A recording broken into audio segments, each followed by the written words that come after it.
राज्यर सबु जिले में खोलिबो मेडिकल कॉलेज एने विधानसभा रे घोषणा करिसेंती स्वास्थ्य मंत्री मुकेश महालिंग।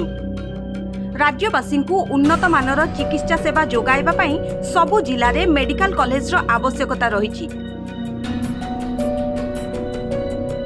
सेहिबळी मुख्यमंत्री अनुमोदन रे मेडिकल रिक्रुटमेंट प्रक्रिया रे मध्य दुईटी संशोधन करा जायछि बोली कहिसेंती स्वास्थ्य मंत्री।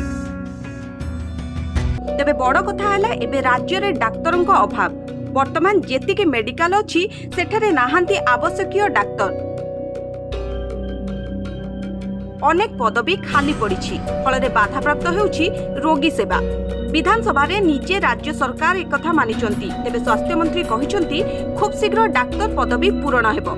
5000 डाक्तर पदवी और 3000 पारा मेडिकल स्टाफ पदवी पूरण हेबो।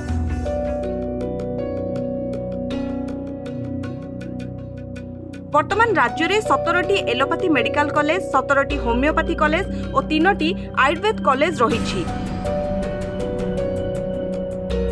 पदोन्नति, नियमित ठिका, डेपुटेशन परी कार्यक्रम जरिया डाक्तर और अण डाक्तर पदवी पूरण करा जाउछि।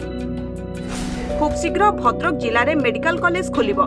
सेहिबळी 2014 परे खोलिथिबा 100 शଯ୍या विशिष्ट मेडिकल कॉलेज रो उन्नतीकरण पई 250 रु 300 कोटी टंका खर्च हेउछि बोली कहिसंती स्वास्थ्य मंत्री मुकेश महालिंग। तेबे अपेक्षा केबे पूरण हेउछि डाक्तर पदवी। ब्यूरो रिपोर्ट, आ ओडिशा।